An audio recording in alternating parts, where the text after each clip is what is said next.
Ayoko na pong gumawa ng masama. Bayayaan niyo po kami. Kahit po pangkain man lang. Maawa po kayo sa amin.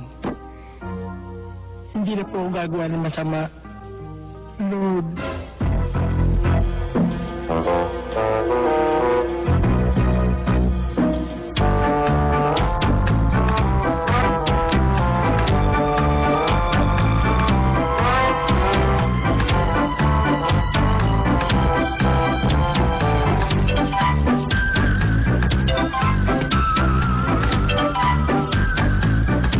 Lord, salamat po sa biyaya. Lord, bukas na po ako magbabago. Wala talagang pangkain eh.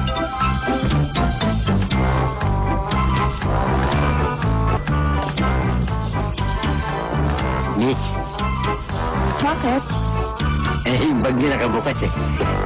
Ha? Baka madukutan kayo eh. Salamat, ang dami-dami pa naman pera nito. Siya nga pala, ang bait-bait mo naman.